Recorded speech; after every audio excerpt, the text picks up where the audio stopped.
Welcome to today's video guide on how to fill out the Switzerland Schengen visa application form.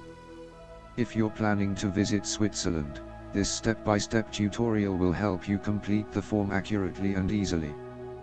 Note that I'm going to fill this form for main applicant, which is usually the husband or wife, or maybe if you are a sole traveler.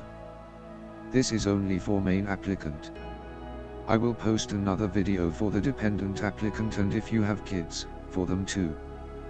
The first step is to obtain the application form.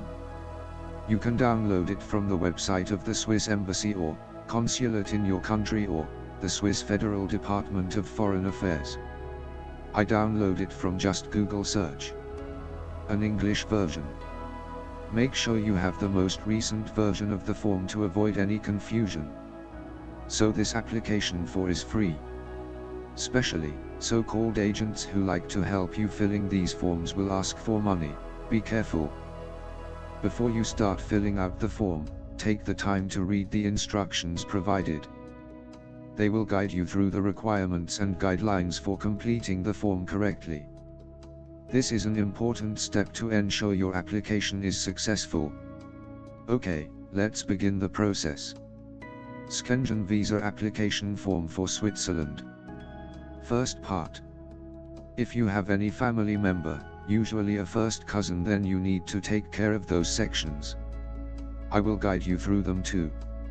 Sometimes people can obtain an invitation letter from their relatives who lives in EU countries. That's a huge advantage. But this video is for all. Let's begin. Now let's move on to providing your personal information. Get your passport. It will help you. Remember to write capital letters, legibly, and double-check for any errors. Passport has the surname or family name written correctly. Don't change any letter from the passport. If your name changed after birth like your surname, mention it here. For an example, after marriage, if you have taken the name from your partner, fill it here accordingly. Then section 3. First names. It means all your names other than surname. As per passport type, all your other names here. Section 4. As requested, date of birth should be day, dash, month, dash, year. Remember to use the format with dash. Take your passport again. For section 5, 6, 7. According to passport, let's fill those. Place of birth, country of birth, current nationality. For nationality, if your nationality changed after birth, like if you have dual citizenship, for current nationality, write the recent one in section 7 upper box and the old one in next box. Make sure to attach a copy of that passport and citizenship documents when you hand over these documents to the VFS or consulate. Then, section 8 and 9. Your sex and civil status. For my example, I'm gonna go with male and married. After that you comes to section 10. It requires for parental authorization. It's basically for children. I'll get back to it in my next video for kids. So, adults skip it. Section 11. National identity number. Write the recent one or the old one if you have given by the government. Make sure to attach a copy of that national identity card when you hand over these documents to the VFS or consulate. Make sure to attach a copy of that marriage certificate when you hand over these documents to the VFS or consulate. For minors, you need a birth certificate. Make sure to attach a copy of that birth certificate, English translated, when you hand over these documents to the VFS or consulate.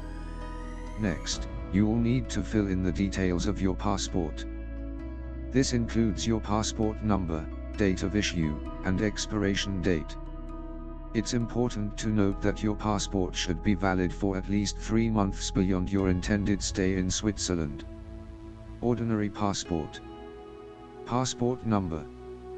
Date as per given format. Can you remember that format? And last issued country. Make sure to attach a copy of that passport when you hand over these documents to the VFS or consulate. So the section 17 and 18 is only for applicants who are a relative in EU membership countries. If you are a traveler like me, with no one in EU, just skip it. If you have any, fill those. Surname, first names and date of birth, according to their passports, and the relationship you have with them. Make sure to attach a copy of that passport and relationship docs when you hand over these documents to the VFS or consulate. Section 19. Make sure to fill the home address where you are residing. The resident home address. No need to fill your home address in the passport. This passport address and the Section 19 home address are not correlated. Actually, if you are residing in a different place other than your passport address, it's completely normal. You just have to be able to provide a bill or proof of this address which has to be associated with your name. The consulate will look into this address bar. If you are in a rented place, at least try to get a phone bill with that address. And also an email address that is working and you have access. Because the governing body will send an email when your visa is ready. Also the residing country's phone number. Actually you can ask to send an SMS too, if the visa is ready. Make sure to attach a copy of something where you can prove your residency, such as a phone bill or even your residence permit, when you hand over these documents to the VFS or consulate. So, for Section 20, if you have a resident permit, fill it here. Make sure that this permit is valid at least 3 months after your planned arrival date. Make sure to attach a copy of that resident permit when you hand over these documents to the VFS or consulate. So, next 2 sections. If you are working, fill those. In this section, you will fill in your employment details, including your occupation, employer's name and address, and office contact number. You also need to demonstrate your financial means to support yourself during your stay in Switzerland, such as bank statements for past 6 months or a sponsorship letter. Since you are the main applicant, you should fill those. This is how you tell the authority that, I can manage my travel and please give me my visa.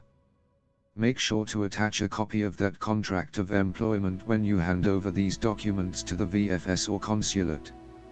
In this next section, you will provide information about your travel plans. Specify the purpose and duration of your visit to Switzerland, along with your planned arrival and departure dates. If you're visiting other Schengen countries, make sure to mention them as well. Purpose of travel is tourism. No additional information is required. Section 25, main destination, and if there's any other countries you visit, include it here. Arrival country if it is a EU country. For Section 27, always request a single entry even if you are traveling back and forth within EU countries. If you travel like Switzerland, Russia and back to Switzerland, then request 2 or multiple entries. Single entry will have a priority as per my experience. Sometimes even if you request single entry, they will give you 2 or multiple entries.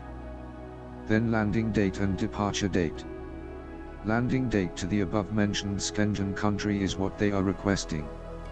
And the departure date means the date that you are leaving Schengen area. These dates may not be your full vacation, but make sure to enter the dates when you are within the EU countries. Make sure to attach a copy of that travel plan when you hand over these documents to the VFS or consulate. Travel plan or travel itinerary is a mandatory document that you should submit. I will make another video of how to make a travel plan too. Section 28, if you have already traveled to Schengen countries, then fill that visa information from your passport. If not, just blank over here. Make sure to attach a copy of that visa when you hand over these documents to the VFS or consulate. Then again, what about your arrival? If you are residing in another country, fill your entry permit, which is your residence permit issued country, and the validity dates in Section 29. As I told you before, your residence permit should be valid at least 3 months after your arrival to the residence country. If you are traveling from your home country and come back there, no need to fill those areas. The next section is if you have an invitation. Section 30 is for if you have an invitation from a resident in EU country. It might be a company or a relative. Fill their details here. Since I don't have any, I left them blank. Then, Section 32. How do you plan to travel your costs? Since you are the main applicant, cross the applicant himself. And by cash, credit card, and prepaid accommodations and travel tickets. These are mandatory. Since you are the one responsible for your travel. Show them that you have planned all. Don't fill by a sponsor if you don't have any invitation or you are the main applicant. This section is only if somebody is sponsoring for you. Read all the details in the last page. In summary, it says visa fee is non-refundable if the visa is rejected. The second one is about the insurance. I will take about the insurance later. The last section indicate that if you provide any false information in the application, visa would be rejected. Then at last, write the location where you submit the application. Don't write the date until you visit the place.